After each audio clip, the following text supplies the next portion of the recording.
Why, hello, hello, hello. Status Coup, Status Coup. Jordan Sheridan, live from the new studio. Let me know if you can see me. Let me know if you can hear me. It's been a while. Woo! I've noticed that the YouTube chat seems to be delayed by a good 3 to 5 minutes. So let me send out the text message so that more people are able to see that we're live here. Hold on. Do do do do do do do do do do do. Text message 370 status coup 8863491. Text message sent. Smash that like button so we know this is working. Let me know if you can in the super chat if you are seeing me okay, if you are hearing me okay. I believe my levels are working. This is all new to me. I have a brand new audio mixer board and a whole lot of gadgets that I don't particularly know how to use. So, should be interesting to see if this is all working. Subscribe, yes, to this channel. I got to ask YouTube, why is the chat delayed? All right, all great. Yo, okay. Hi, wow. What do you think? What do you think of our brand new studio? I got to say, let me send him the link so that he could hear my praise of him.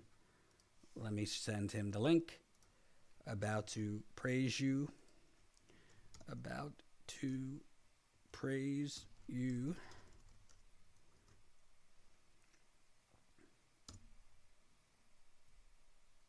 So, obviously, Status Coup, we started in when did we start? 2018. Humble beginnings. We definitely had no money. We still don't have a ton of money, but I've never been able to have a full time or part time or any time really um, tech person. So I've been handling all this on my own, the lighting, the production, all of that. And let me tell you, you could ask anyone that knows me. I'm a bit, what would they say, tech illiterate. Lighting, audio, video, all that stuff. I'm good at what I'm good at. I'm bad at what I'm bad at. So I don't really know tech. And Ty, who you remember started with when Status Coup launched, was with us, cameraman, editor, worked on our documentary on Flint, which we're still trying to get picked up. Ty um, has always been saying to me, you got to get a new studio, you got to get a new studio, but it costs money. And finally, we're over 100,000 subscribers now. We're breaking stories left and right. I got an update on a news story that's coming out soon. Why I've been not live for the last few days. I've been working on an investigation. So I said to myself, you know what? We got to bite the bullet. I gotta do a new studio. So I want to thank Tommy Bayless, still a friend of the show. He's working for Stephen Colbert now, so he's doing bigger and better things. But Tommy Tahifi Bayless was here over the weekend. I think he worked 3 straight days without sleeping. I told him sleep. I said you don't have to do this all right now, but if you know Ty, he likes to work overnight, and he set this whole thing up. And it might look simple, but it was not. It was not simple. Just to put together that brick, hint, hint, it's not real. Um, that took half a day just to put that brick up. Painting the walls behind us, the light bulbs behind me, which I think are a cool, a cool thing. And new microphone. We're actually using a camera now instead of the laptop camera. So we're gonna play around. I might do a couple other things with the studio. I'm throwing around some ideas in my head. We got some viewer art that was sent to me a while ago that I'm now displaying. I hate to say I don't remember the name of the viewer that made that, but if you're watching, thank you. Really, really appreciate it. And I really, really appreciate Ty doing this. I offered him the moon and the stars, but he did it essentially for free because that's the kind of guy he is. And yeah, he is still a very big fan of the coup, friend of the coup, and believes in what we're doing. So he helped us. Where's the plant? Got rid of the plant for now. But I don't know. I'm thinking of some different things, maybe some graffiti on the wall, the Status Coup logo. We have a Status Coup poster that I've never been able to use, so I might get that framed. We do have the United Corporations of America flag, so I might somehow put that. I got the light bulb behind me. I might move the switch closer to myself, so it's a little bit of an effect when I go on a rant or when I have a particularly insightful thought. Maybe press the bulb goes on. So really, really excited. Happy to have this brand new studio. It's long overdue. I will tell you, you're going to have to be patient because I'm using this stuff for the first time. I am not an audio expert. I am not a lighting expert. I think the audio is good right now. I think the lighting is good right now. But we'll see. I mean, there might be some hiccups along the way when I'm playing videos or things like that because I have a brand new audio mixer, which is new to me. So with that said, and thank you for the super chat. Thank you, Ty, who's in the super chat, for helping us out. We'll have him on soon. He's got a lot of opinions on a lot of things. But somebody asked, is he coming back? He's working for Colbert now. He's big time. Stephen Colbert. I think our cartoon president he's been working on. So he's still a very good ally of the coup. Thomas, $2. Sexy new studio and sexy new haircut.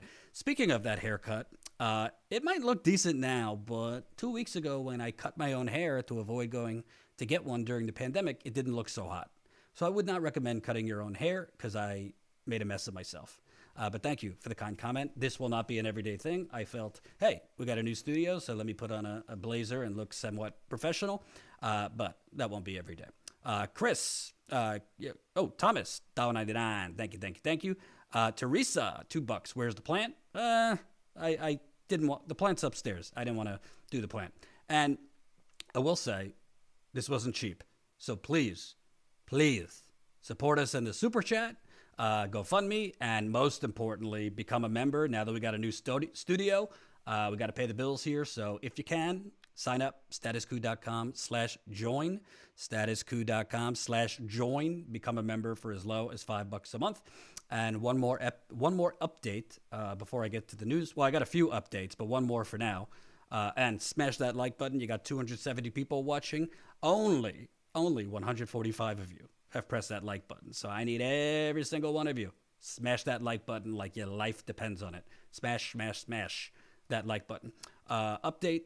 Unfortunately, I wish I had better news. Unfortunately, Jen is still really struggling. I'm not, unfortunately, I can't put lipstick on it. Her fever is back up, I think, close to 100 today. Extreme fatigue. She is, unfortunately, one of these, what they call long haulers. So people who have COVID that it's not the normal, 2-3 weeks is the worst of it, and then it dissipates. But people have it for months.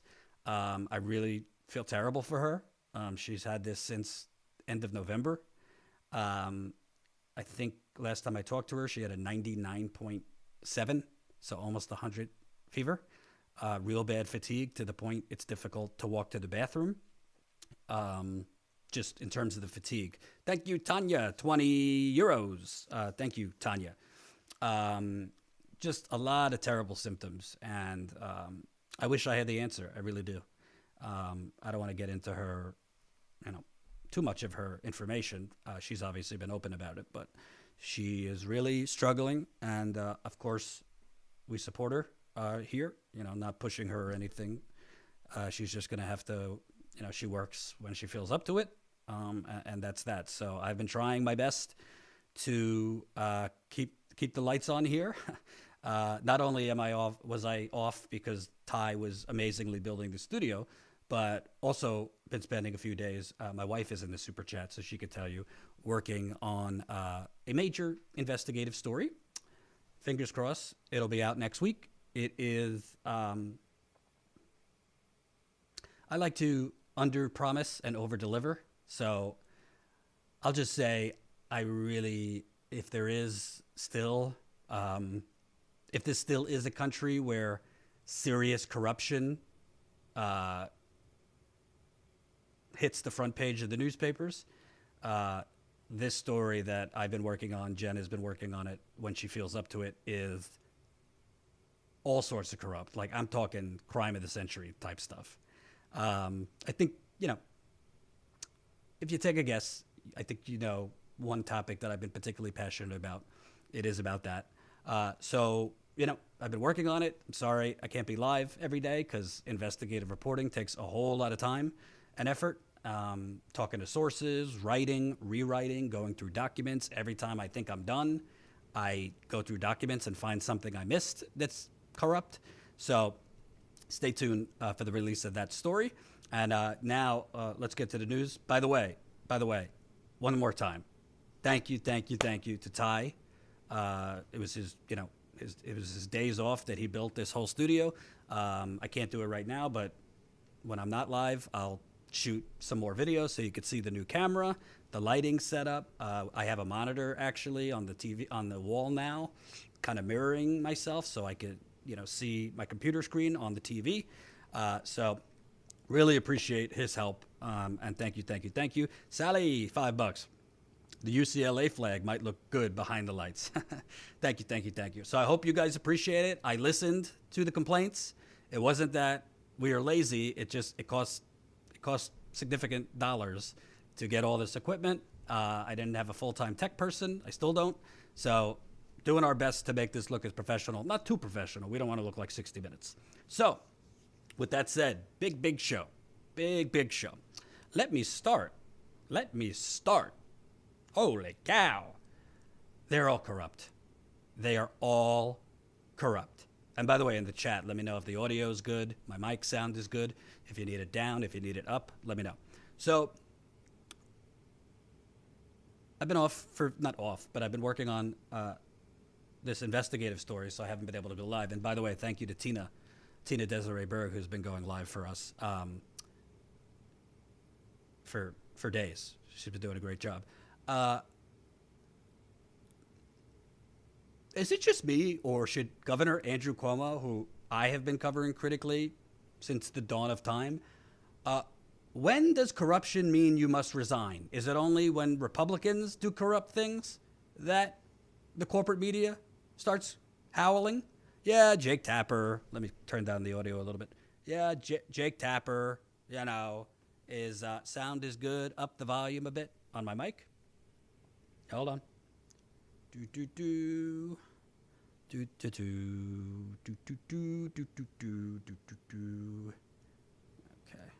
1 2 1 2 1 2 1 2. Let me know if that's better. Audio on my mic. So Jake Tapper and CNN are finally waking up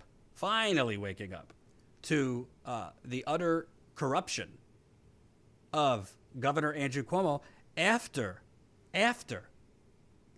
they slobbered all over him for a year. Turn up the volume a bit. I just turned it up. You don't hear it? There you go.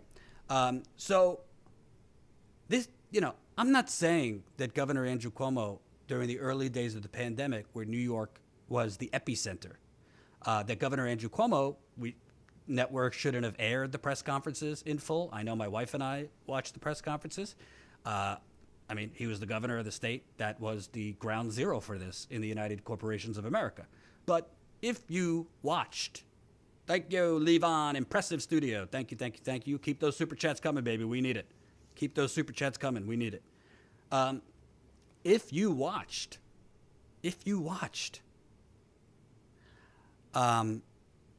CNN's coverage, MSNBC's coverage. Oh my God, Rachel Maddow. You remember when she was slobbering? Oh, it's like we have two presidents, President Trump and President Cuomo. Then there was the infamous, Chris Cuomo having his brother Andrew on, I think once a week. Sorry to be crass, but handing out sexual favors to his brother on national television.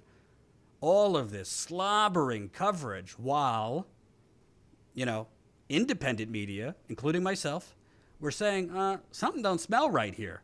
Something don't smell right. You got this nursing home situation where Cuomo is literally sending old people, no offense to older people watching, and smash that like button. We got almost 400 people watching, 256 likes. Smash that like button. Oh, you know what? That's a good reminder. Colin, making sure you put the live stream up on Rockfin. I mean, Andrew Cuomo in the early days of this pandemic is the definition of manufacturing consent. They built this man up to be Jesus of Nazareth, okay? While he was sending thousands of old people, still sick, who had coronavirus, back to their nursing homes. He claimed, I was just following federal regulations or federal guidelines. I looked at the federal guidelines. Yeah, the federal guidelines did not say send old people who were just hospitalized with COVID back. When we genuinely don't know how long are they contagious, every person is different. There was no way to know. But he said we had to move them out back to the nursing homes, basically to increase hospital capacity. Well, why didn't you send them to the boats? Trump, one of the few good things he did was send in those ships to New York Harbor that could have been used as hospital beds and rooms. That's what they sent them there for. Central Park opened up Medivacs and whole rows of medical tents for more patients. So, it is easy, and usually I have Jen to keep track of the super chats so I don't have to interrupt the flow, but let me just give you a shout out. Joshua Jenkins, $10. The reporters for mainstream media want to be treated like celebrities. Oh, I'm going to get to those reporters. Mike, $2. You are way too quiet. Turn up the gain. Hey, turn up the gain. Let me know how that is, Mike. Let me know if that's better for you. I just turned up the gain. So the bottom line is this, okay? It's easy for a YouTube host, a journalist, whomever, to criticize governors, mayors, or whomever in chaotic life or death situations. I don't even think Cuomo's biggest crime here is the actual error, the major error in sending these people back to the nursing homes. It's a disastrous decision, 100%. He deserves to be dragged. He deserves to be dragged till the cows come home for it. It should definitely stain his legacy. But the bottom line is, governors, mayors, executives make mistakes all the time. I think of the Flint water crisis, for example. Imagine for a second if Governor Rick Snyder, who was just recently charged with a misdemeanor, working on another story on that, stay tuned.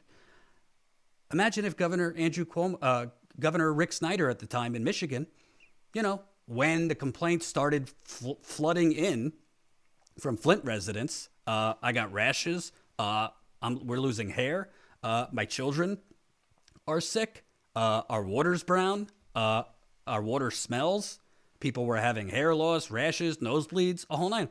Imagine if at that time he said, I gotta, abort. We're moving Flint off of the Flint River. We made a mistake here and we're going to correct it. Would he have a strike on his record? Yeah. Would he years later probably have been applauded for quickly fixing the disastrous error? Yeah, he would have. Doesn't erase that you made the disastrous error, but at least you admit you made the error and you move on. The cover-up in Flint is way, way worse than the original crime. And that's what's going on right here. And to me, this is in one part a story about just straight up corruption. And let's just be clear for a second here. Let's be 100% clear. okay?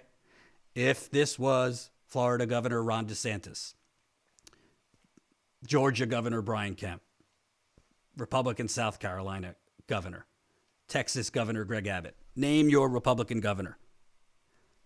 The corporate media would be pants on fire, 24/7,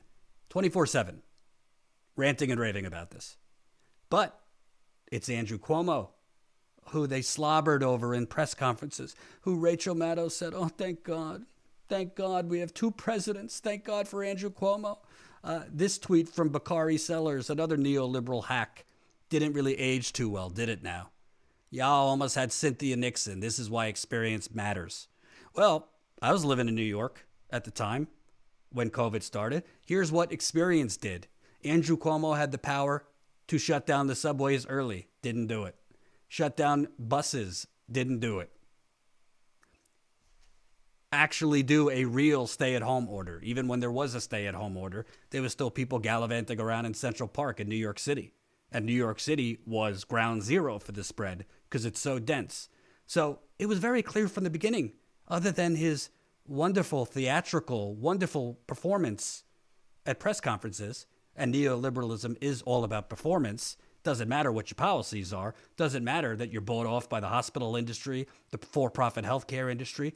As long as you look good, as long as you sound very progressive, as long as you seem like you're in command, you're a hero. I mean, for God's sakes, the man won an Emmy Award. Andrew Cuomo won an Emmy for his coronavirus press conferences. You don't think part of that was CNN, his brother Chris Cuomo, having him on for slobbering coverage?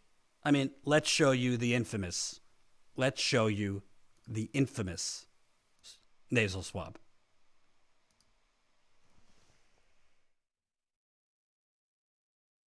Video come out before we go to break where you wanted to encourage people to get tested, and some people are afraid it's going to hurt. So you had video of it that I want to show the audience of you actually getting tested. Here it is. There's you. You were kind of funny, and they were testing you.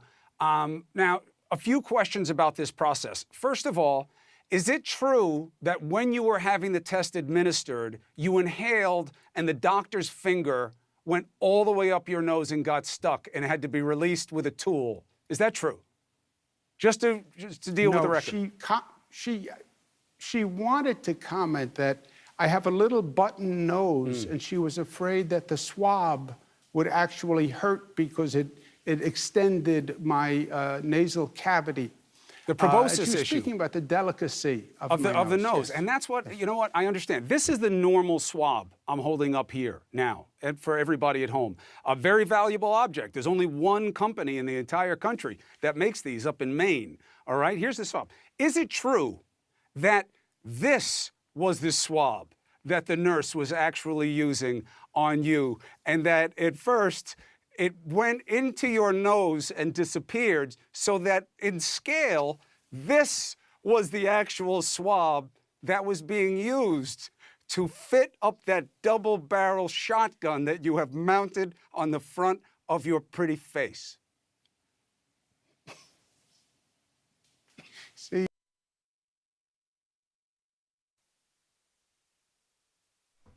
So this, what do you call it? Nasal swab theater was going on, by the way, as Cuomo was sending old people to their deaths in nursing homes. And again, you want to know something? You could say, hey, bad decision, made a mistake. You could say that. But, you know, a lot of people make bad decisions. A lot of government officials make bad decisions. But while you're making those bad decisions, which, by the way, there were some people in the media covering it. There was an assemblyman, Ron Kim, talking about it and asking questions and asking the Cuomo administration for information. CNN was slobbering over him. That's beyond a conflict of interest. That's a fireable offense. You have a primetime anchor basically slobbering all over his brother to help cover up his poor decisions, his deadly decisions as governor? Let's get after it, Chris Cuomo says. And again, it's not the fact that Cuomo made the mistake, which happens in government. It's the cover-up of the problems. It's the cover-up of the disastrous decision. It's the corporate media double standard. And I'm not, don't cry me any crocodile tears for Republicans. But Andrew Cuomo is one of them. It's all one big revolving door. Andrew Cuomo is, the liberal darling of New York, even though he's a corporate servant. He's bought off by Wall Street. He's bought off by the fossil fuel companies. He's bought off by big pharma. He's bought off by big real estate. Bought off by Silicon Valley. We can go down the list. Bought off like Joe Biden's bought off. But gives a good press conference. But where's the LGBT button? Against love Trump's hate. So on the policies, he's a servant of the corporate America. But puts that flowery language that the resistance loves. I mean, this is beyond a cover-up. Beyond a cover-up. Thank you, Paul Elliott, $5. Thank you. Keep it coming. 480 people watching right now. 390 likes. Smash that like button. We need 500 likes. Lickety-split. Please press that like button right under the live stream. So, I want to show you got the obvious news that recently came out. The Cuomo administration delayed data on nursing home deaths over fear it was going to be used against us. His top aide, Melissa DeRosa, was caught on audio saying basically we froze because we were in a position where we weren't sure if what we were going to give the Department of Justice or what we give to you guys and what we start saying was going to be used against us. And we weren't sure if there was going to be an investigation. That played a very large role into this. This is literally Cuomo's top advisor saying we covered it up because we were afraid of getting caught. We were afraid of getting caught, so we covered it up. And by the way, they covered up 50% more deaths. What was reported was about 8,500. They covered up 50% more. It was really closer to 15,000 died in those nursing homes. Again, it's a pandemic. It's chaotic. Cuomo, others didn't have all the information. They're not experts. They're supposed to listen to the experts, but the experts didn't know everything. So it's not, the biggest crime here is not that he made a mistake. It's not owning up to it and not immediately changing your policy so that it doesn't happen again. But to me, what's going to happen here? Do you think Andrew Cuomo is going to resign? Oh, that's hilarious. Well, the FBI is suddenly investigating. U.S. Attorney is investigating. But do you really think Andrew Cuomo, a darling of the Democratic Party, a darling of Wall Street, gotten more money from Wall Street, possibly only behind Chuck Schumer in New York, you think he's going to be held accountable? By the way, I want to show you a clip from an interview I did earlier. Actually, no, let me show you first, because the second part to this story is Cuomo just straight up acted like a thug.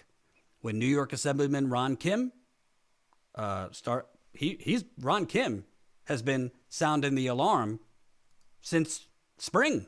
He's been one of the only people sounding the alarm on this scandal. Let me show you Assemblyman Ron Kim, who represents Queens, who, by the way, lost an uncle in a nursing home during coronavirus. Let me show you what he told me back in July.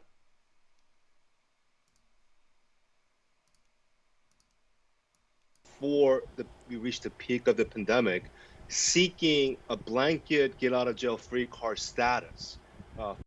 We're proposing a bill now because essentially snuck in the budget months ago was blanket liability shield for those nursing home executives. Can you kind of talk about why that happened and what the bill you're proposing is aiming to do?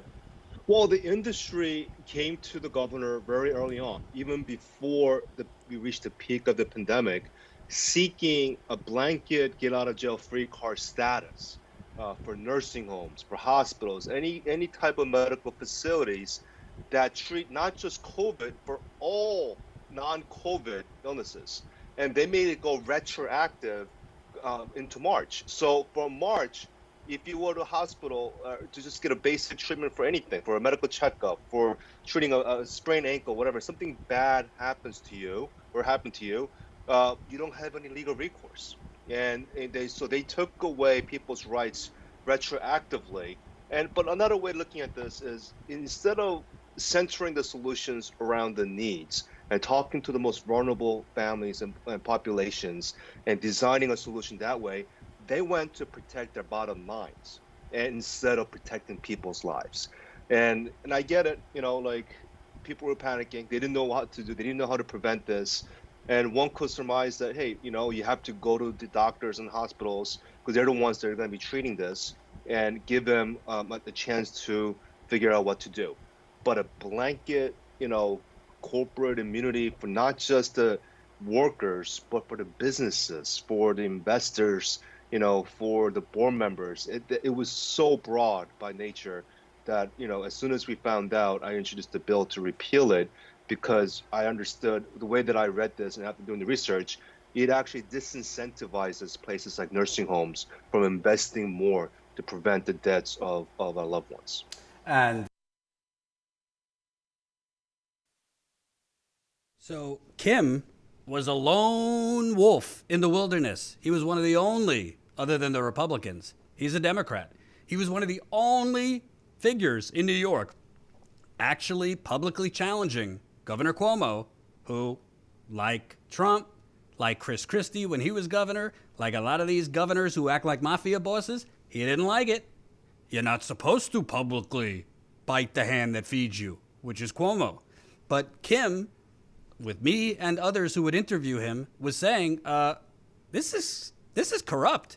He literally is giving corporate liability to nursing home executives and then sending these old people there, and the nursing homes aren't putting all the proper protective measures in there, and then they're getting a complete get-out-of-jail-free card from the governor, who gets a shit ton of donations from those executives. Corrupt is an understatement. Corrupt is an absolute understatement. So Ron Kim, who was fighting the governor on this, let me show you one more clip.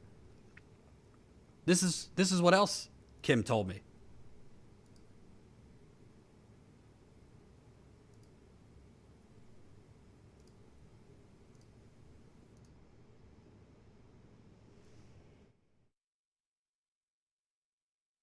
Mentioned he hired McKinsey, which came up during Pete Buttigieg's campaign, known for just writing reports, figuring out how to help companies do more with less, lay off workers. What are some things Cuomo's doing that people might not know that essentially seems like further corporatization of New York State?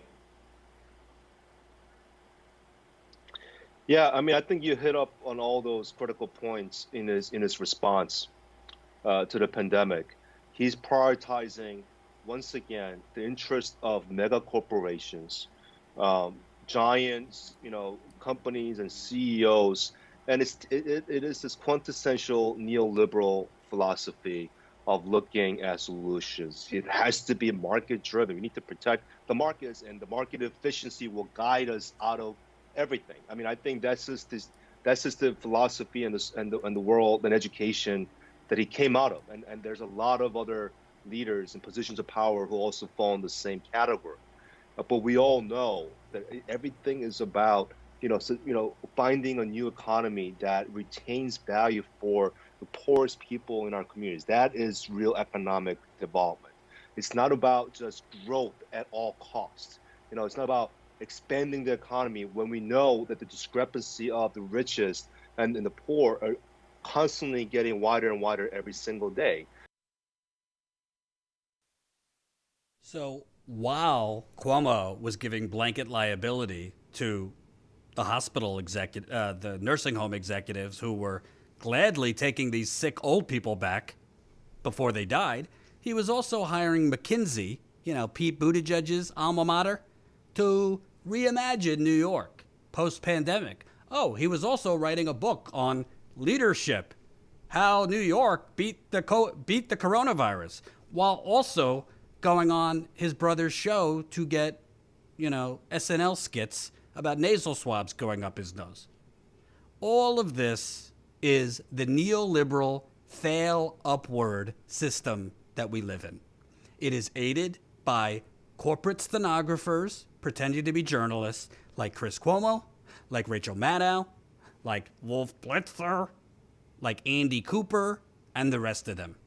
It was very obvious to anyone paying attention, whether you lived in New York or not, that Cuomo was making real-time decisions that were accelerating the death count.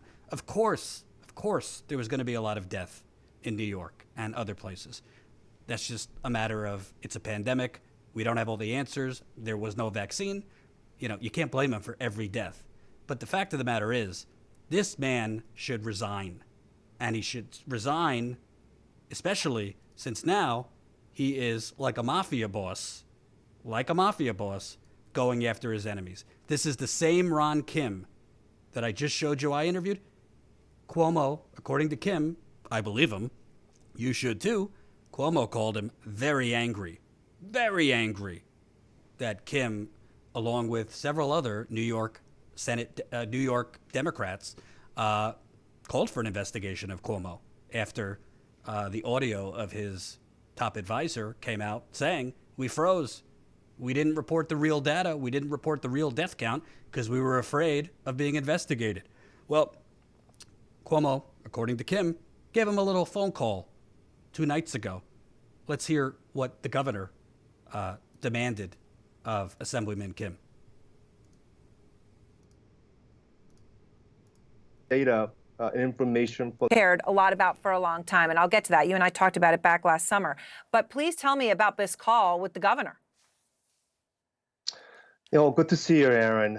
This happened last Thursday evening around 8 o'clock after news broke that his top aide had lied about hiding data information from the federal government for political reasons. She admitted to that in a private meeting, and it was exposed. And the governor called for about 10 minutes. It seemed like 1 hour, berating, yelling, and threatening that I have to issue a statement that invalidated what I heard. He asked me to lie to cover up for his staff. And this was done in front of my family. He called me. My wife was right next to me.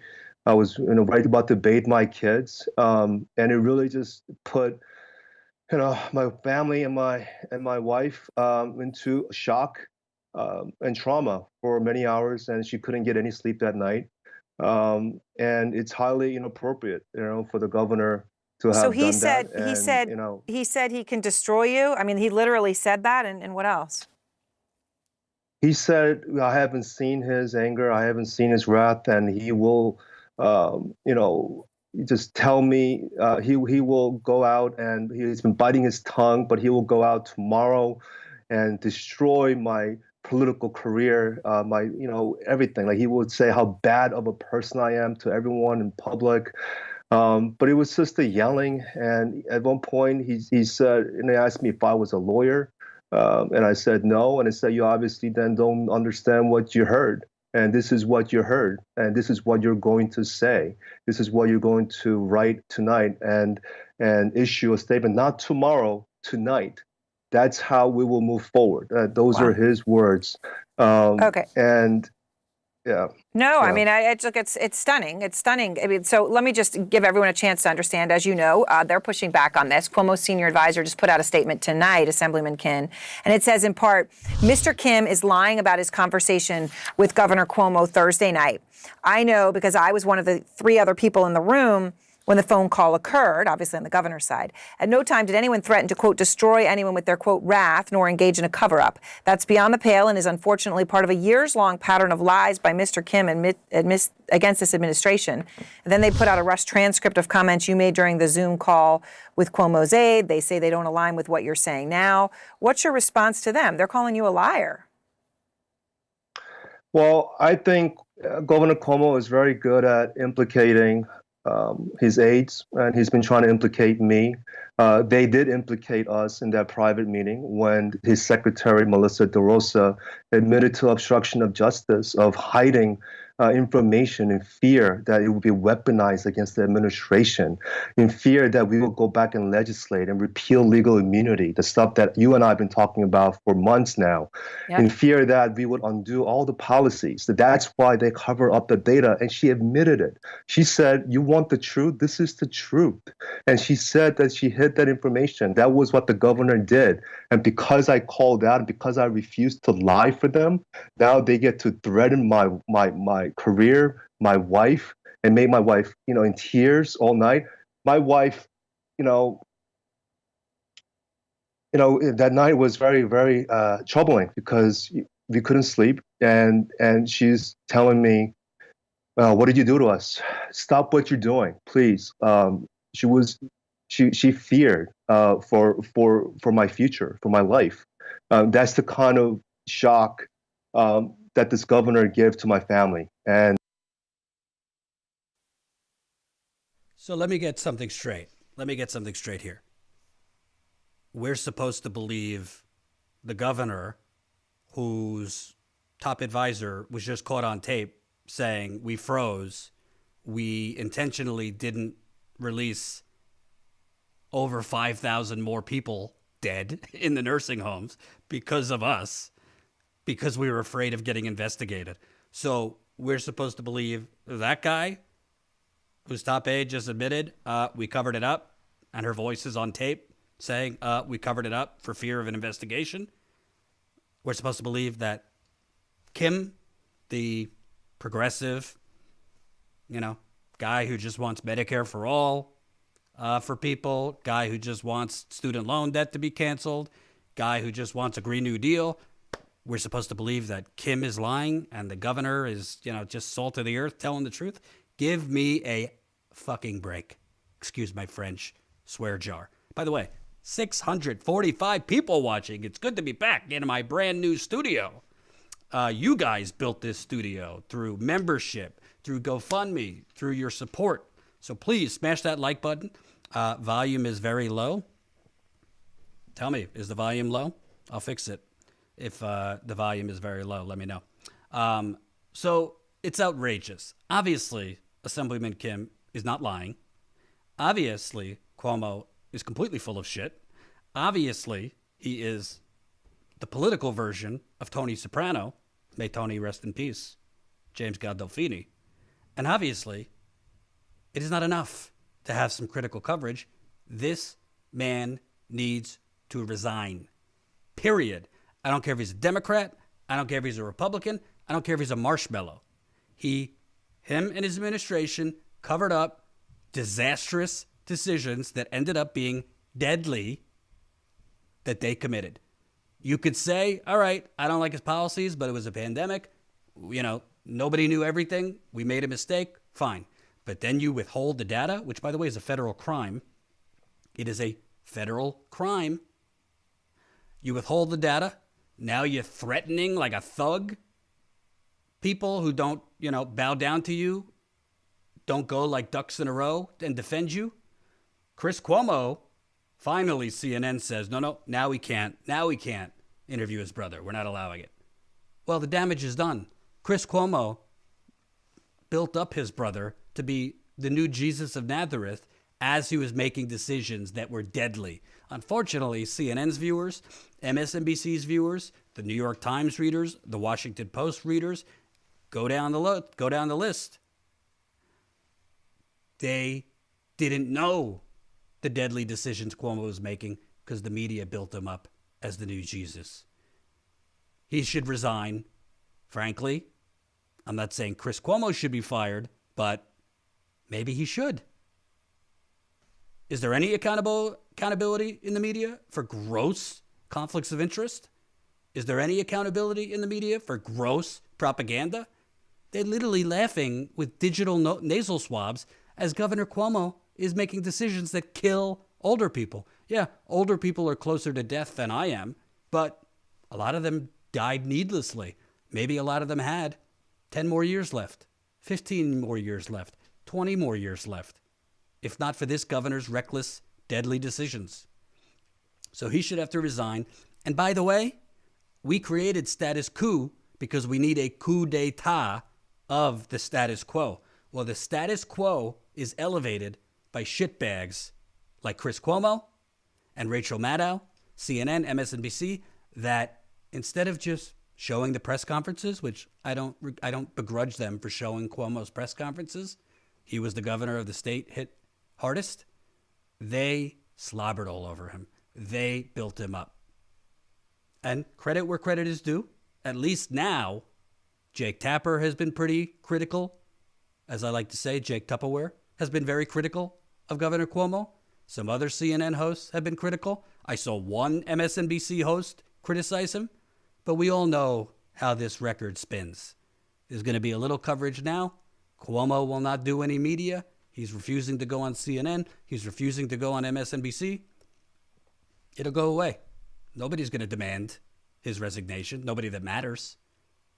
And he'll be able to run again next year, which I think he's up. By the way, do you know he's on his third term in New York? So, moving on. Before I move on to the next topic, two things. Number one, I want to make sure people know this. I got good news and bad news. Good news and bad news. We are looking. Status Coup is looking.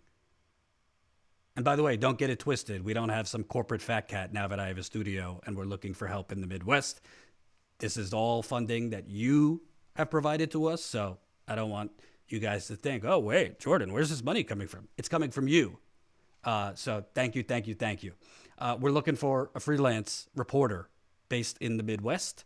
It's probably going to be, we're going to start whoever that is out on a trial basis, see if it fits. The good news is we're looking. The bad news, which I know a lot of you are not going to like, hold your emails. Do not email us if you have no journalism experience. I know that, a lot of viewers might be interested in this who don't have the journalism experience. Unfortunately, this is the kind of thing we can't do training wheels. So I do want somebody with a little bit of journalism experience. Doesn't have to be 10 years, but some experience, preferably on camera, to be in the Midwest. It doesn't have to be one of those states featured, but we are looking for someone in the Midwest. Obviously, myself and Jen are on the East Coast. We got Tina on the West Coast, so we definitely want to have someone on the ground in the Midwest to do all the types of stories we normally cover, from the Flint water crisis, the pipeline fights. Unfortunately, so many issues and protests related to black men being murdered by the police. We want to cover not just the coronavirus, but the corrupt local and city governments throughout the Midwest and the country, for that matter. We want to cover the opioid epidemic and Big Pharma's role in that. There's so many stories to cover. That even after the pandemic, I can't be everywhere. So number one, we want somebody with a little journalism experience. Number two, you have to have a car. Non-negotiable, have to have a car. And number three, you got to be a badass, man or woman, who is tenacious, who I don't have, we need a self-starter, somebody who is going to be hardcore, always coming up with ideas, and certainly knows this is not a 9-to-5 kind of thing. So we will start somebody out on a trial basis. If you have some journalism experience, if you know anyone that does, please, email us at info@statuscoup.com, info@statuscoup.com. Your resume, maybe a paragraph or two, why you think you'd be good. Think outside the box. I do like interesting outside-the-box thinkers. So that's good. We're growing. So definitely, if you're interested and maybe have a little bit of experience, please, send your resume and a brief cover letter. Secondly, 665 people watching. Please sign up. Statuscoup.com/join. Support our independent journalism. Like I said, right now I'm working with Jen on a massive investigative story. I think you know what it's about. It's going to be big. I don't want to go Trump and say huge, but it is going to be pretty big. It's, frankly, as I write it, explosive. My wife was looking at it last night. She was stunned. It is a major, major investigative story spotlighting corruption, and we need to grow so that we could do more of this. We need to grow so that we could afford a freelancer in the Midwest, so we could afford new equipment like this studio, so that we could afford, hopefully, to boost our advertising and marketing budget, so that we could afford to travel. Right now we're traveling a little less because of the pandemic, but normally we travel a lot much. So if it's within your means, statuscoup.com/join. Sign up for as low as $5 a month. We're going to have one more members call this month. We're doing 2 this month because we missed one in January. So statuscoup.com/join. Probably, I'm thinking we'll do a members call next week. So please, the members call, by the way, is through Zoom. We had a lot of fun last time. I think we're going to do another one next week. So please sign up, statuscoup.com/join for as low as $5 a month. So I got 2 more stories I want to go through. Joe Biden, President Biden. Did you watch that town hall the other night? Speaking of slobbering, did you watch that town hall the other night with Andy Cooper and President Biden? Oh boy. Gino, $4.99. Thanks to Mrs. C for all your hard work. Behind every great man, there's a strong woman. She's a wonderful woman. I'm very lucky. Marianne Cummings, $10. Thank you, Marianne. Marianne, you're better than the world. Hysterical Raider, $5. Damn, love the new studio aesthetics. Appreciate it. And by the way, working out the kinks, so sorry if the audio is high or low. We'll figure it out as we go. Venom, $5. Bring the kitchen back sometimes for the old times. That's at my parents', but I will. So thank you. One more I see. John Doe, $10. No way to be relevant compared to corporate media until you pool all your resources and join up with progressive journalists like Jimmy D, Chris H, Max B, Aaron M, Glenn G, Matt T. No other way to defeat corp. Hey, I've been talking for years about corporate independent media coming together, so I'm with you. But we got, some people need to get their egos out of the way, not me, so that we can come together and work together more. So I'm on board, for sure. Thank you, Asinine Pirate, $5. Get him. We're trying. Joni, $1.99. Appreciate it. Not a bootlicker, $10. Give someone in the room with you a hug, no strangers, and don't say anything. Just smile and report back. I only have cats tonight, so it's on y'all. Don't start giving around hugs during a pandemic unless you know where they've been. Just saying. But thank you. Lynn B, $4.99. Love the new studio, Jordan. Thank you. If you missed the beginning of the show, all Ty. Ty came and worked for 3 straight days out of the kindness of his heart to set up this studio. You're just seeing the front end. You don't see we have a brand new camera, brand new lighting. We got the brand new microphone, an audio mixer board, a brand new desk. There's a whole lot that you're not seeing. So I did do a behind the scenes video, so check that out. We posted it earlier. Michael J, $20. There's a lot to uncover in the Midwest. Thank you. Are you familiar at all with Edgar County Watchdogs? They work on an uncovering corruption in Illinois at the local level. I do not. Feel free to email me the info@statuscoup.com. So Joe Biden does his little town hall the other night. There were some things, benefit of the doubt, I thought were decent. I thought his answers on the vaccine distribution and all that business was good. He's certainly doing a more competent job than President Trump did.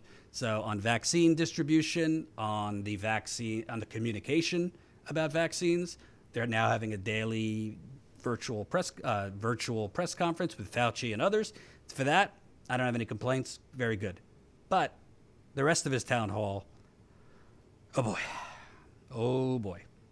Let's start with the first ridiculous thing.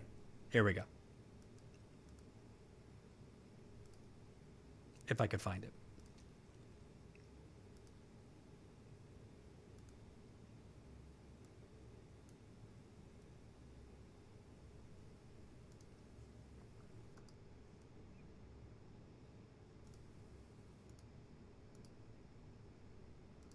workers and others should be on the list of preferred to get a vaccination. I want to introduce you to Carrie Ingebrecht, an independent from Oak Creek. Carrie, welcome. Go ahead. Thank you. Carrie, how are you? Very good, thank you. Our 19-year-old son was diagnosed with pediatric COPD at the age of 14. We're told he has the lungs of a 60-year-old. He does all he can to protect himself. Last month, he even removed himself from the campus of UW-Madison as he feels it's safer and he has less exposure here at home. We've tried all we can to get him a vaccine. I hear of others who are less vulnerable getting it based on far less. Do you have a plan to vaccinate those who are most vulnerable sooner, to give them a priority? Well, the answer is yes, there are. But here's how it works. The states make the decisions on who is in what order. I can make recommendations, and for federal programs, I can do that as President of the United States. But I can't tell the state, you must move such and such a group of people up. But here's what I'd like to do. If you're willing, I'll stay around after this is over, and maybe we can talk a few minutes and see if I can get you some help. Let me.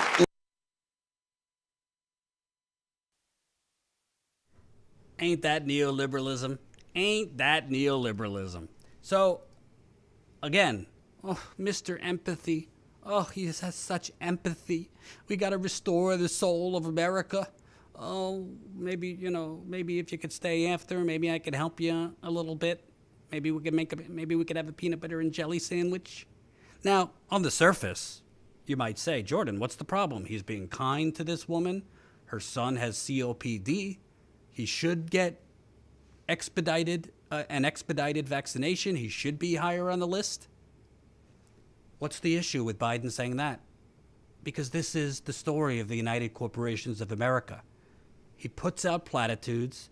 He says, well, I can't do anything. I'm just the president of the United States. It's the states who decide. It's the states that decide. Yeah, I think the federal government could do a little more to dictate who gets priority and who doesn't. But putting that aside, can we talk after, ma'am? The audience claps. Oh, he's my hero. Joe's my hero. As he's funneling money from for-profit healthcare, as he's funneling money from big pharma, as he's refusing to provide Medicare for all during the deadliest pandemic in a century. Oh, but he's so empathetic to this poor woman whose kid has COPD. Give me a fucking break. Where's the United Corporations of America flag? Come on, man. As President Biden likes to say. Give me a break. Here's the United Corporations flag. Are you kidding me? Again, on the surface, it's a nice thing. He's going to give special care to this poor woman. There's the logos, your corporate logos. It's a very lovely thing. But so what about the millions of people that can't get in front of President Biden during a town hall? What are they going to do? What about the rest of them who can't get in front of Uncle Joe? Can't get their kids with pre-existing conditions up the list. So, I'm sorry. Oh, and CNN played that over and over and over again. Because that's what they do. They manufacture consent. So you look over here at how kind he is. Oh, my God. You know, we're going to show you a clip where he's talking to that kid. It's okay, honey. It's going to be okay, honey. You know, I'm empathetic. Oh, health care for you during a deadly pandemic? No, we're not going to do that. Oh, canceling your debt during a deadly pandemic? No, we're not going to do that. Oh, a Green New Deal? We're not going to do that. Oh, actually canceling the rent? No, but we'll put a Band-Aid on it. We'll just prevent them for a few more months, kicking you off in the street or foreclosing on you. But I'll stay after and talk to you, ma'am. This is neoliberalism. This is corporate media. This is manufacturing consent. So, of course, you know, I didn't expect Biden to be like, well, tough shit, lady. Good luck to you. But it's the slobbering. It's the media slobbering. It's shame on the crowd. Oh, he's so great. Come on, man. Let's move on to the other part here that was really something. Really something.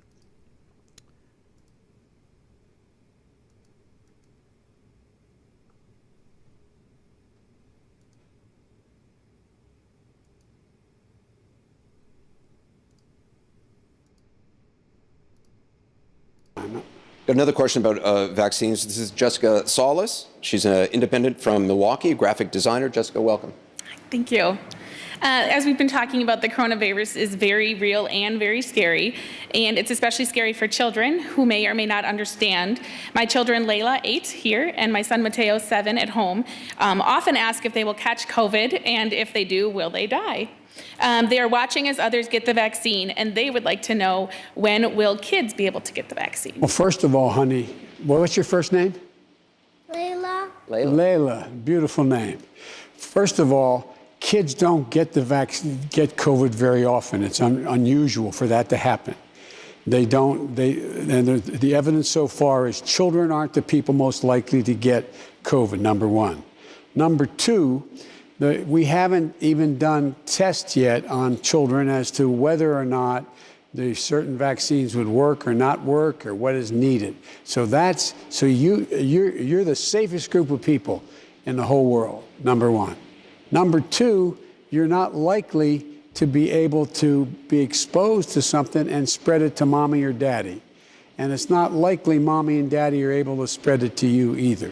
So I wouldn't worry about it, baby, I promise you. But I know it's kind of worrisome. Okay, good God. So, all right, I don't want to be just gratuitous here. I don't want to just criticize him to criticize him. So I will say, it's a child. You know, I'm not going to criticize him for saying, oh, baby, oh, honey, blah, blah, blah, blah, blah. Although we do know Biden has a penchant for sniffing their hair, so I'm glad that that child was not in hair sniffing distance of the president. But, I mean, on the facts, he just fed significant misinformation to a national audience, but that didn't really get much attention because he said, oh, it's okay, baby. It's going to be okay, baby. It's going to be okay, honey. As Walker Bragman pointed out, let me show up his thread. This is so fucked up. Biden is just spreading outright misinformation about COVID. A recent study from the ONS found that kids aged 12 to 16 were 7 times as likely as those older than 17 to be the first case in their household, and children ages 2 to 16 were twice as likely as those over the age of 17 to spread the virus to family members. A recent Princeton study, which surveyed more than 500,000 people in India, found children and young adults to make up 1/3 of COVID cases and be keys to transmitting the virus. Another recent study found that children could be super spreaders because they are often asymptomatic and carry high viral loads. Now, I mean, devil's advocate, maybe Joe, who, you all know my thoughts on, his mental capacity. Maybe he just forgot that. So I'm not saying he should have said to that young lady there, hey, be careful because you can die. Obviously, you don't want to unsettle the kid or the mother. I'm all for, softer language to soothe a child. But you're also kind of giving the wrong information. And, the media crucified Trump for playing down COVID, giving the wrong information. I will say Biden and his administration have been 1,000% better on that end. They are not as incompetent as Trump and his administration. But let's call it what it is. You just told the kid and the national audience the wrong information. Children can spread the virus. Frankly, I don't even think we know 100% at what rates kids could get the virus, because kids have largely been at home for a year. The majority of children have not went back to school all across the country. Many have, but a lot haven't. So they haven't had exposure to see if they could easily contract it, to see how contagious they can be, to see how often they could spread it. So he just fed straight up disinformation. No other way around it. Now I want to move on to what I think was the worst thing he said. And it was a whole bunch of things in one answer. Let me play this real quick. 2650.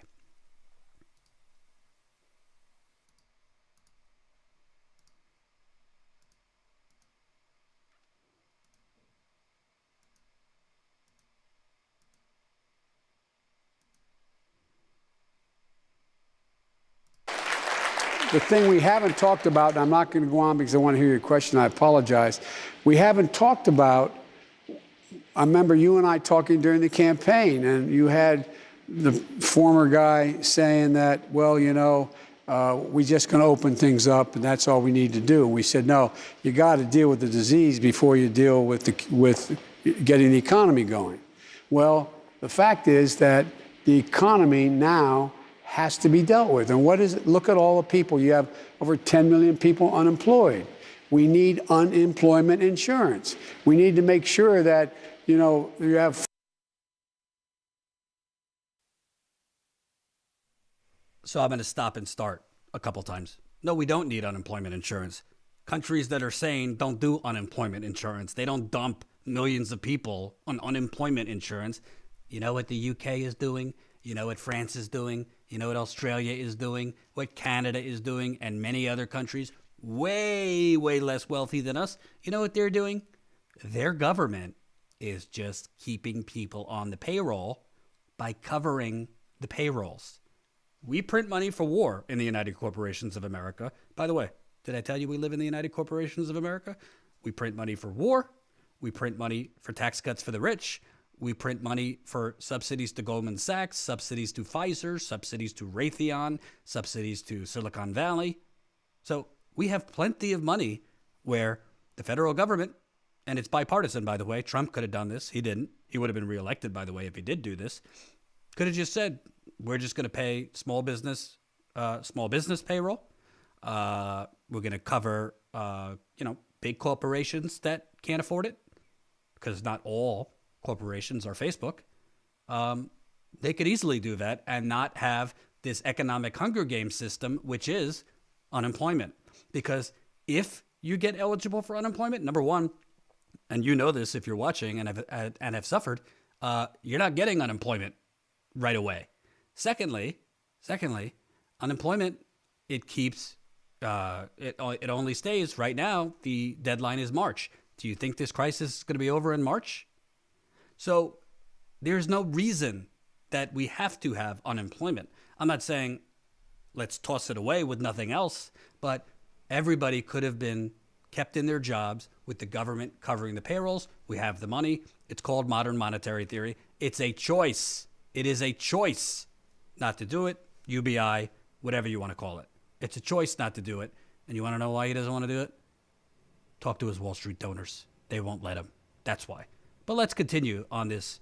Really, he said a lot of things in this answer that were quite illuminating.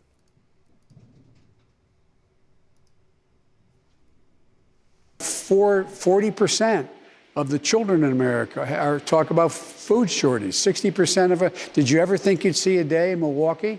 You'd see in the last 6 months people lining up in their automobiles for an hour or for as far as you could see to get a bag of food? This is the United States of America, for God's sake. We can't deal with that. We promised, look at all the people who are on the verge of being kicked out of their apartments because they cannot afford the rent.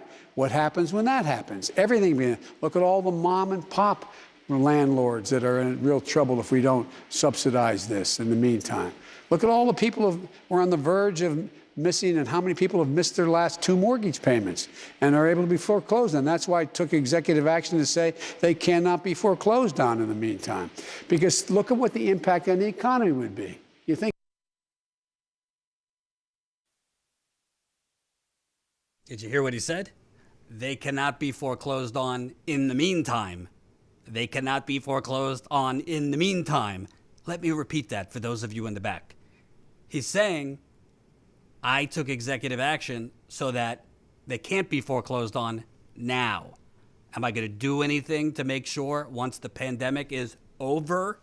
Am I going to do anything then to make sure they're not foreclosed on?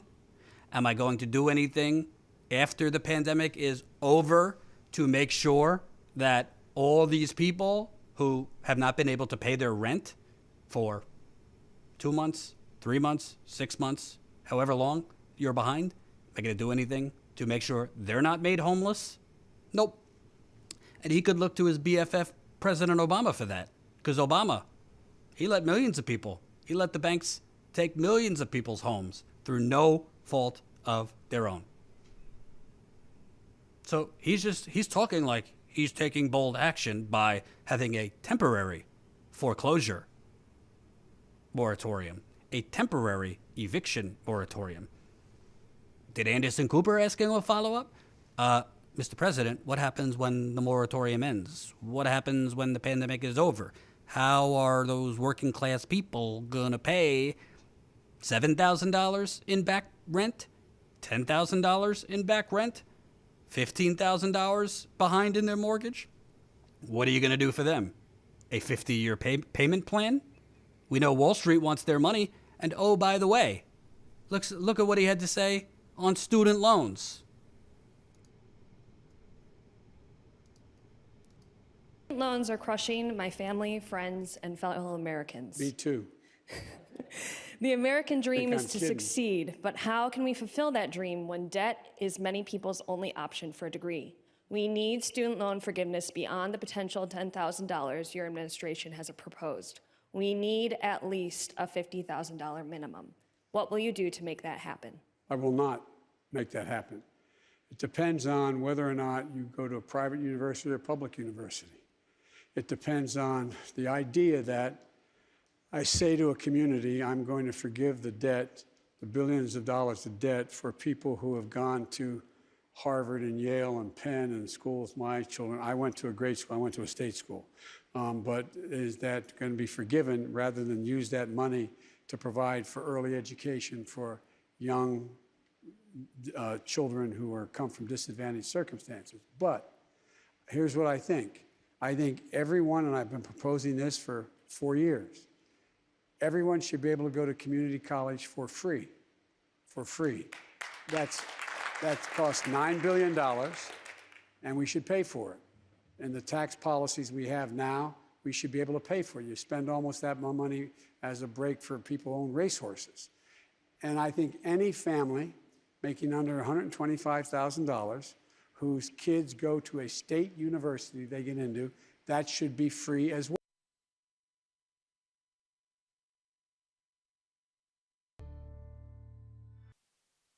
So let me get something straight. You can cancel $10,000. That's what he says by executive order. You can't add $40,000 to that. That's no good. $10,000, okay. That is what we call doing what my Wall Street donors will allow me. And let me explain why it's the Wall Street donors. You know how Wall Street owned this house of cards in 2008? They owned all these shitty mortgages. Well, guess what? That were packed together, these mortgages. Well, they also own packed together student loans. A lot of Wall Street banks are heavily in debt and own those student loan debts. Do you think they're going to allow their employee, Joe Biden, forgive up to $50,000 in student loan debt? By the way, I don't want to poo-poo $50,000 either. But let's just be clear.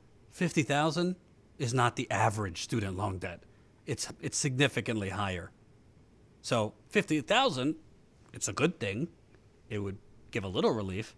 But if you got $150,000, $200,000, are you really sleeping so much better tonight if you got $50,000 when you still have another $75,000, $100,000 to go? I mean, come on. So, and you see how firmly he responded? No, I will not. No, I will not cancel $50,000 of student loan debt. But I will allow future students to go to a community school for free.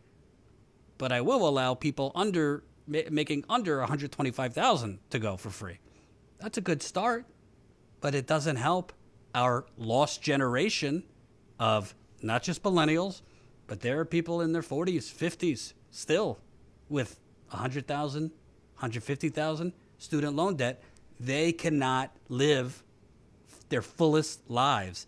They cannot take risks, become entrepreneurs, because they're strangled to death economically by the straddle of these student loan debts. Biden could act.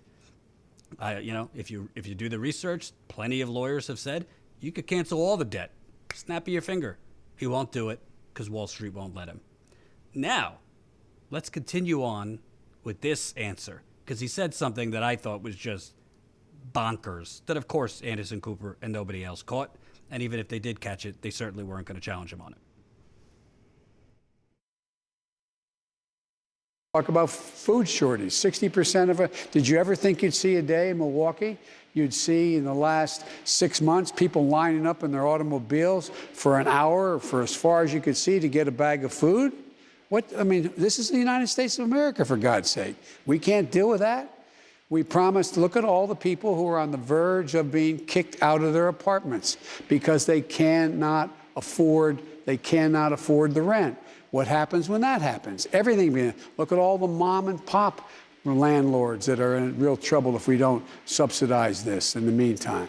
Look at all the people who are on the verge of missing, and how many people have missed their last 2 mortgage payments and are able to be foreclosed. And that's why I took executive action to say they cannot be foreclosed on in the meantime. Because look at what the impact on the economy would be. You think it's bad now, let all that happen. Look at all the people who've lost their insurance. How many, I'm not asking for show of hands, how many of you had jobs with corporations or companies that provided health care, the COBRA health care? Well, guess what? The company goes under, and guess what? You lose your health insurance. Well, we should be making sure you're able to pay for that so that we keep people moving. So there's a lot. So I think bigger, and the vast majority of the serious. So if you understood that jumbled mess, he literally just stated something that was obviously batshit. He just said, think about all the employees that lost their health insurance because their health care came from their jobs.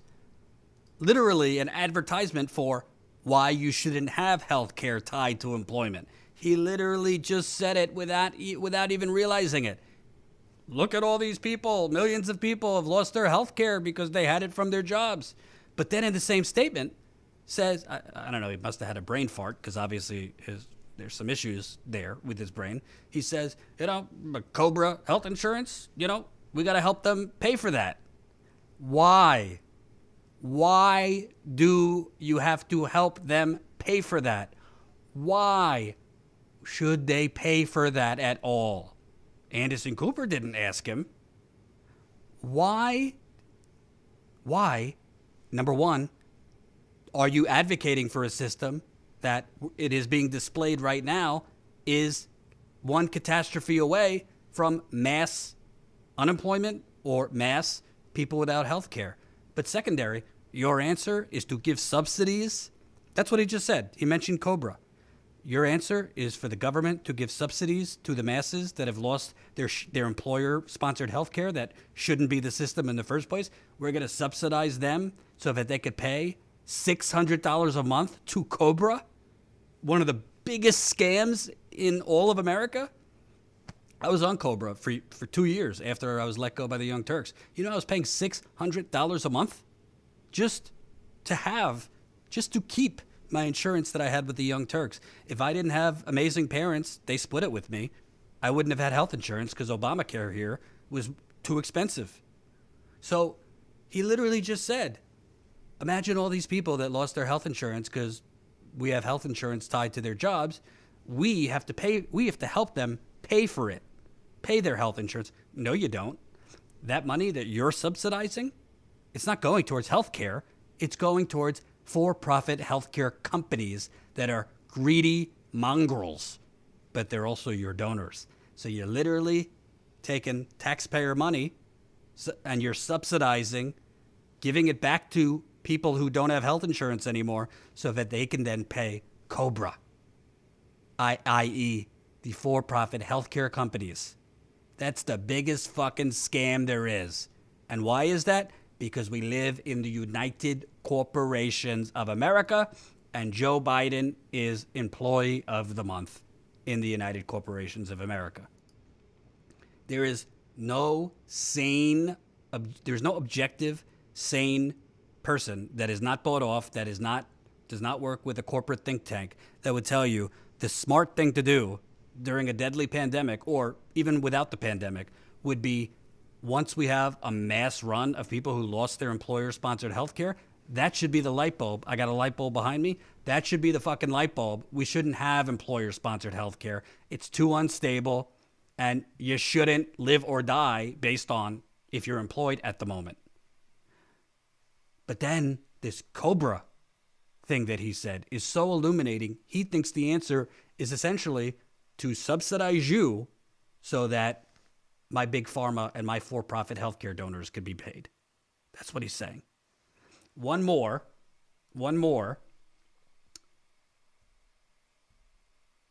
Actually, no, that's good enough on Biden. I'll have more on him in the next days. Before we move on, reminder, sign up, statuscoup.com/join. We are going to have another members call next week, statuscoup.com/join. Sign up for as low as $5 a month. Really makes a big difference. We want to get this member meter back closer to 2,000, so I need you to do it. statuscoup.com/join. Sign up for as low as $5 a month. By the way, just got a new member. Welcome, Paul. Woohoo! We are now at 1,796 members. So I want to close it out tonight. Obviously, there's a lot going on right now in Texas because Texas is run by the fossil fuckers, and because Texas has been severely deregulated over the last 2 decades, because Texas is run by the fossil fuckers. It's the biggest oil and gas state in the country. The fossil fuckers run the government. The fossil fuckers buy off the politicians. The Texas governor, Greg Abbott, bought off by the fossil fuel companies. All these fossil fuel companies, natural gas, coal, you name it, they penny pinched. They did not winterize their natural gas equipment, their coal equipment.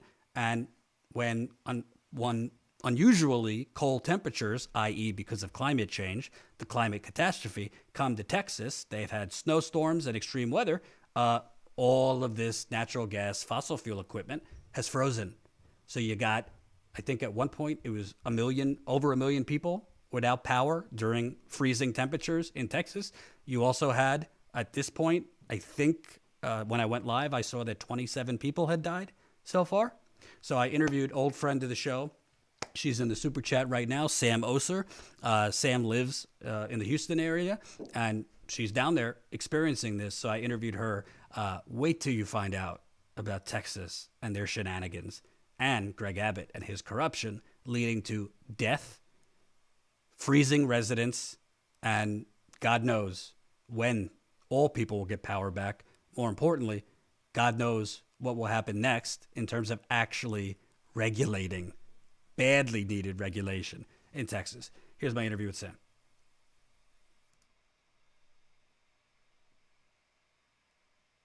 Hey, it's Jordan, and I am with old friend, current friend of Status Coup, Sam Oser, who is down in the polar vortex in Texas, from Houston. And I wanted to talk to you because, frankly, I've been so freaking busy, and I don't live in Texas, so I know Texas is corrupt. I know the governor is corrupt. I know that Texas is basically run by the fossil fuckers. Old friend, but now the chickens are coming home to roost. You have, I think, 20-something people have died during this extreme weather. Over 3 million without power. And it's affected you and people you know. So can you kind of just tell people like what is going on down there, and how does this relate to the fossil fuel industry's complete stranglehold over the governor and the state government there? Yeah, sure thing, Jordan. Thanks for having me on. So the climate apocalypse definitely made a dress rehearsal down here in the South. And I think it's really important for people to realize and understand that, first of all, we do not have the infrastructure for freezing temperatures, let alone freezing temperatures for days at a time.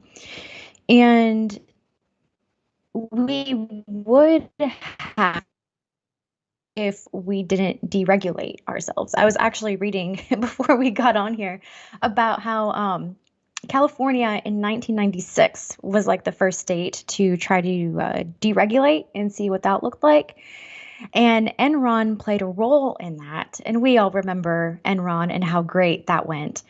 And Enron was manipulating the prices in California. And it became very clear to the Californian grid managers at the time that in this free market, the electricity providers would just kind of bid and trade until it went from $1 megawatt to like $15,000 a megawatt. It was a disaster. They retracted, and most states retracted their deregulation bills back then. But Texas said, hold my beer, and decided to maintain the track of deregulation. So I don't know if you guys heard of ERCOT, ERCOT. I was like, yeah, it's a weird acronym, but it stands for Electric Reliability Council of Texas. And they're actually a nonprofit that was founded in the 70s. They've been around a while, but they were appointed to oversee the Texas grid in early 2000 and 2002 when they decided to deregulate the market in Texas. So it's actually really great because they were appointed in 2002 and 2005, not even 3 years later, these fuckers were indicted in grid operator fraud case. 23 indictments on 5 former officials in 2005. And the current governor was actually the attorney general for it that took them to court and indicted them and whatever. Can I just rewind? So when you say that in 2002 or 3, whenever they took over the grid, so was Texas on the federal grid at one point and then it went off grid? How did that work? Yes. Yeah, it was on the federal grid with regulation, and they decided to get off the grid. The way they marketed it to people was the power to choose. And it was a pun because, power, electricity, you get to choose your electric provider, and you get to determine the cost because you get to choose the lowest bid, which is just a bunch of bullshit, And it was actually SB 7 bill. So our policymakers, our elected officials voted for this.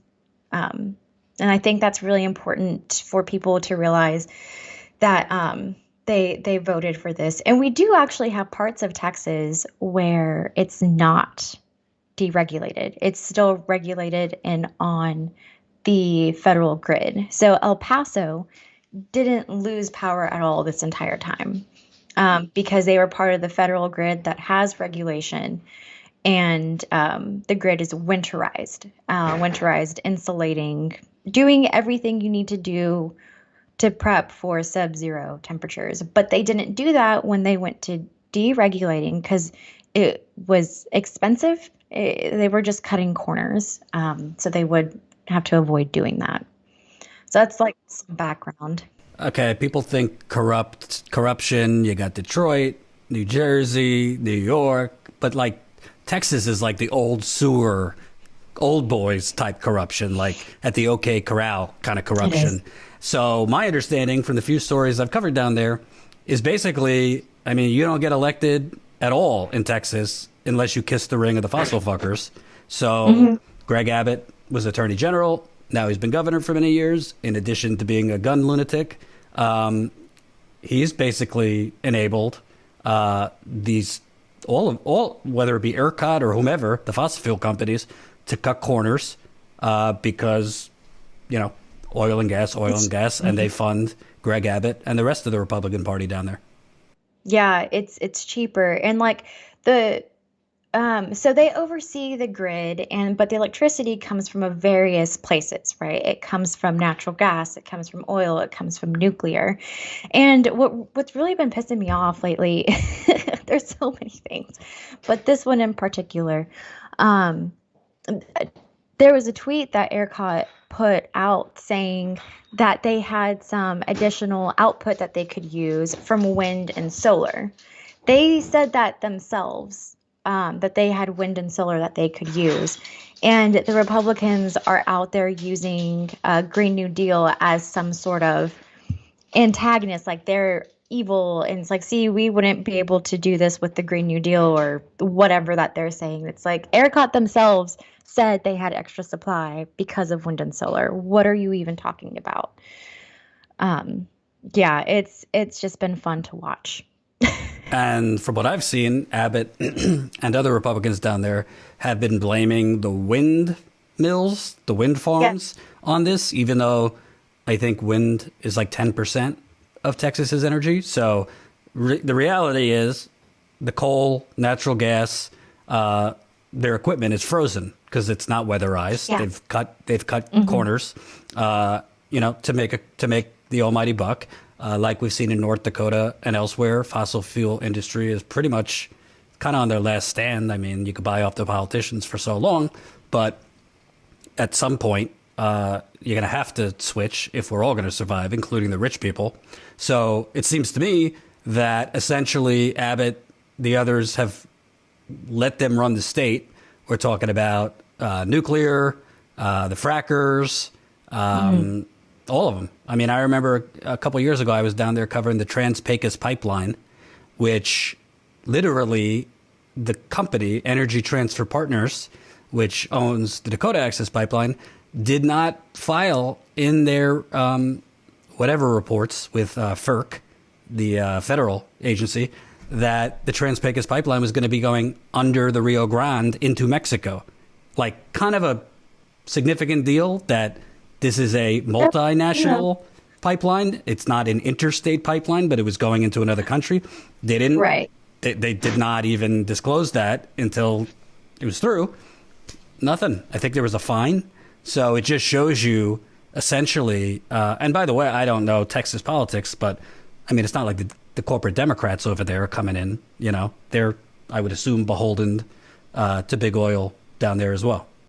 Oh, yeah, they definitely are. So what we're seeing down in Texas is similar what we've been seeing on the federal level, where the corporate Democrats just point at the Republicans for anything and everything. And it is true, they do have a slim majority in our legislature, but it's also true that they're just as spineless and complicit in a lot of ways. So right now, the corporate Democrats can rely on the political theater of pointing at the Republicans. Unfortunately, that's just enough to sway people into believing that there's two parties still. And let me ask you, we'll get back to this polar vortex situation, but I want to ask on politics because I don't want to give anyone watching PTSD to relitigate the primary with Bernie and Biden and all that.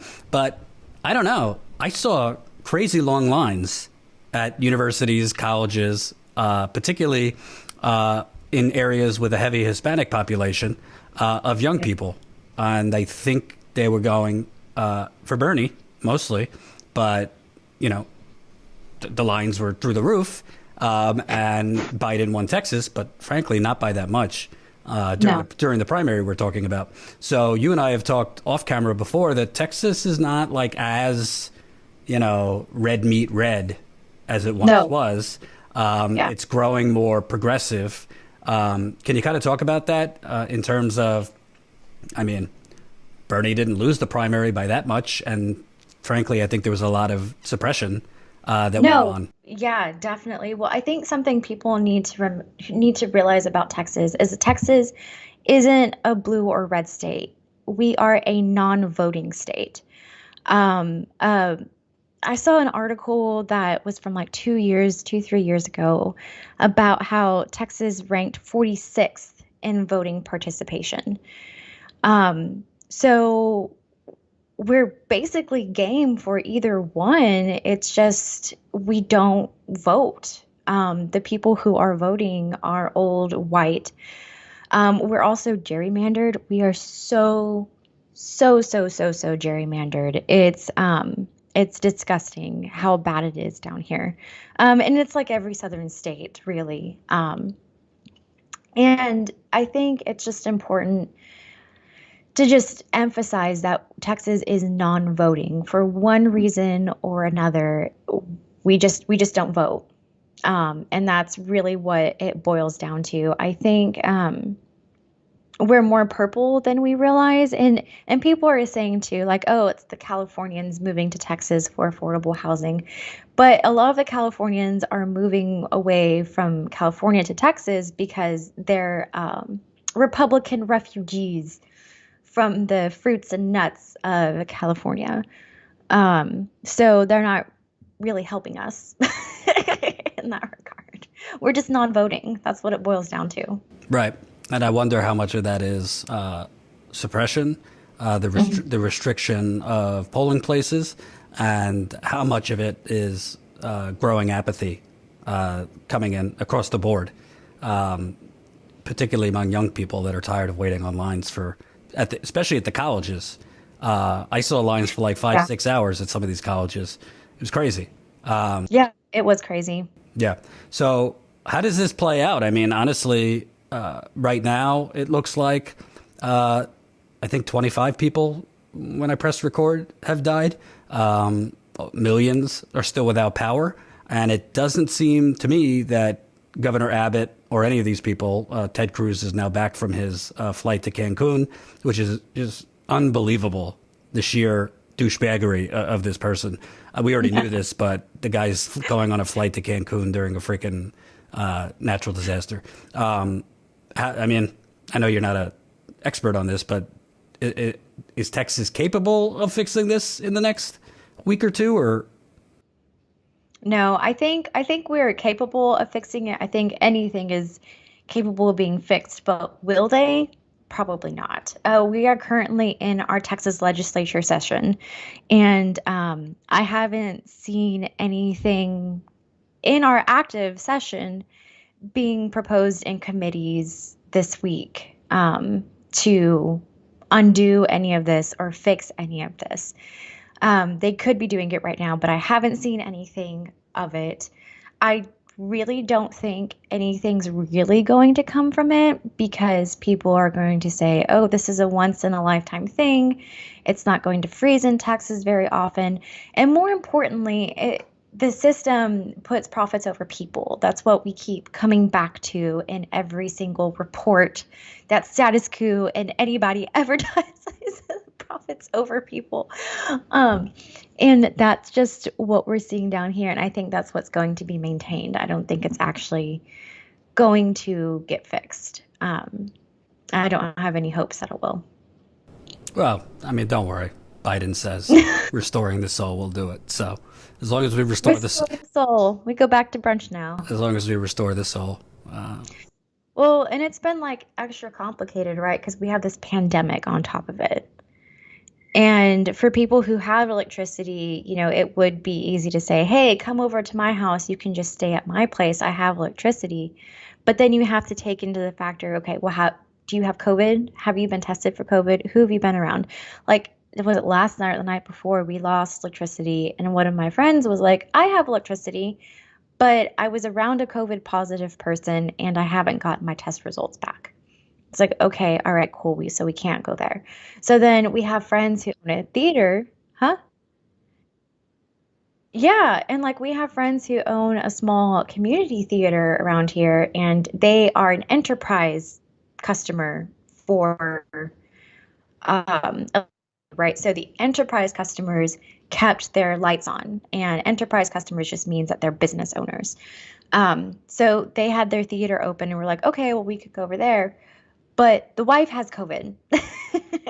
And even if we went clear to the other side of the theater, COVID is an airborne thing, right? So it wasn't safe. And then we went to people's houses in my neighborhood whose pipes had bursted. And we were like wearing masks and still trying to take COVID precautions on top of cleaning up disaster zones to prevent mold. Right now, the older people across the street from me, they have a hole in their wall and their ceiling. We were able to clean and get as much out of there as possible, but they're just in there with a hole in their wall, and they're like hesitant to come over here and be with us in our house that doesn't have holes or anything. Like, we're okay because, COVID. So they're just kind of in their house. And we have electricity in our neighborhood right now, but there's a hole in their ceiling. It's been insane. And my last question, your prediction, when do we see Beto O'Rourke get on top of that bar and announce he's running for governor? Because he's really, I've seen him everywhere the last few days. I'll give him a benefit of the doubt that he's genuine and, is trying to help people through this. But I don't know. He strikes me as not wanting out of the political scene. So I see him possibly using this as a way to run whenever Abbott is up. Yeah, I think you're right on that. A lot of my reporting in Houston these days has been on like mutual aid work. But looking at O'Rourke and some of the emails I get from the Harris County Democratic Party, because he's down here a lot, just in general anyway.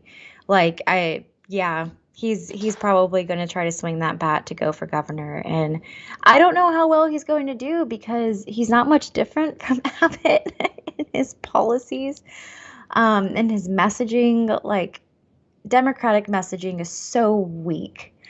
But it's weak on purpose, right? Because anything stronger would be challenging their donors.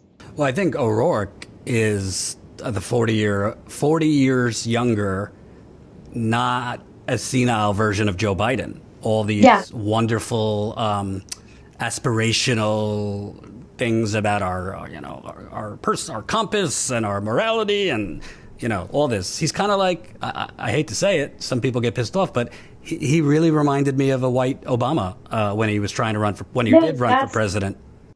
No, that's exactly what I was about to say too. I went to the Texas Democratic Party convention when he was running, and he's very aspirational and just full of really wonderful PR talking points, but that's about it.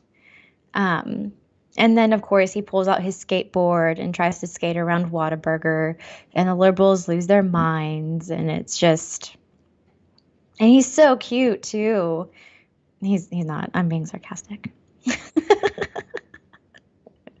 On that note, we'll keep in touch. I'm glad you're quasi-safe. Earlier, you were getting wood just to make sure in case power went out. Colin... our other Texan with Status Coup is he's got power, but he's running low on food, he told me. So, we'll stay in touch. And thanks for filling us in on the cesspool that is Greg Abbott's Texas. Yeah, no problem. Living it up. Let me know. Give Sham a shout out. She's in our chat quite often, helping moderate things. So. Yeah, when I'm not in a climate apocalypse, I am in the Status Coup chat as Status Coup. All right, thanks. Hope you enjoyed that last video. Hop on over to statuscoup.com where you can sign up for our email list and become a member for as low as $5 to $10 a month.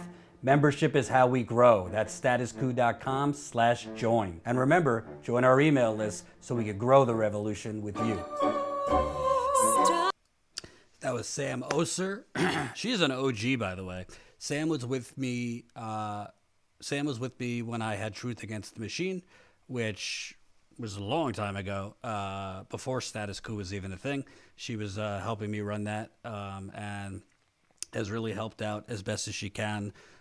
Literally, just because I'm unorganized and a jerk off, sometimes I'll just text Sam, like, when I'm live, hey, could you do the chat?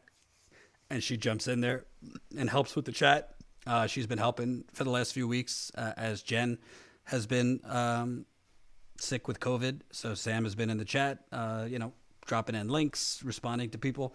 So I really appreciate it. And She does some great reporting down there in Houston on her time, during her time. So thank you, Sam, for updating us. I'm sure I'll be in touch as this situation develops in the United States of oil.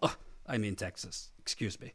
But it really is just a terrible situation down there, and straight incompetence. And essentially, you have Texas Governor Greg Abbott, another corrupt politician, a corrupt governor, by the way, who is just, his response is to basically feed bullshit to Fox News that it's the Green New Deal causing this, and it's, wind turbines causing this. No, it's because you fracked the hell out of Texas and you didn't winterize it, you moron, and you let these fossil fuckers run roughshod all over the Texas economy and the people. And by the way, after we recorded that interview, Sam texted me, she just saw that they are including winterizing the grid in the current legislative session. We anticipate the funding for that will come in increased property taxes instead of any sort of accountability for almost 20 years of jacking around. Of course, look at, whether it's increasing people's water rates, property taxes, you name it. It's the working class people that are going to pay for the fossil fuckers' greed. So if you're in Texas, you better fight like hell. Not like Donald Trump fight. YouTube, I'm not telling anyone to be violent since you can't distinguish. But you better get ready for a political fight, because you're going to be paying for that winterization. You, working class Texans, will be paying. Awesome to be back. I hope you like this new studio. We're going to be making some changes as we go along. Maybe some more lights, maybe some more art in the background. So can't wait to make this studio even better. I really thank, again, if you came late to this, Ty, who came this past weekend and was up pretty much for 3 days. To be clear, I told him to go to bed. He stayed up. So I don't want any rumors or gossip that I keep people up all night to finish this studio. I told him, go to bed. But he did an amazing job, really helped us out. I certainly couldn't have done any of this. Really, all I did was, like he said, hey, put some tape here. So I really appreciate his work and helping us with this. And I hope you like it. I definitely was listening to the complaints about the lighting and the audio. The truth is, when you're a startup outlet, you got to spend within your means. I wish I could have, like Jimmy has, like an actual tech person on site to help with all of this, so I don't have to be involved with it. But unfortunately, we're not at that point yet. So thank you for the super chat. Kilkenny B, $5. Want to read another super chat that I think I missed. Leslie Wheeler, $5. Our nation should be ashamed of itself for allowing 18-year-olds to start out their adult lives drowning in debt. A healthy nation should want its young adults to have the best higher education. I couldn't agree more. That's such a great point, Leslie, because you're sending kids to college. If your parents are paying for it, great. But most kids these days are taking out some form of loans. You're sending them to give them a life after college, to allow them to have the skills, the knowledge, the training, whatever, for whatever they want to do, to enter the workforce and be productive citizens. And then you're basically, with that as a goal, you're just strangling them with lifetime debt. So essentially for what? Again, to profit, to allow universities, who are also major political donors, to profit off of your dead carcass. Not literally dead, but you get the point. So couldn't agree more, Leslie. Thank you. I will be back tomorrow. Please, if you can, obviously if you can't, it's okay. Please consider signing up. statuscoup.com/join. statuscoup.com/join. Help us afford this new studio. We are looking for a freelancer in the Midwest, as I told you. We've had a good month or two, but we're certainly not, certainly no corporate outlet with massive resources, not even close. So please, if you value this reporting, if you value this independent investigative reporting, sign up. statuscoup.com/join. Become a member for as low as $5 a month. I will see you back here tomorrow.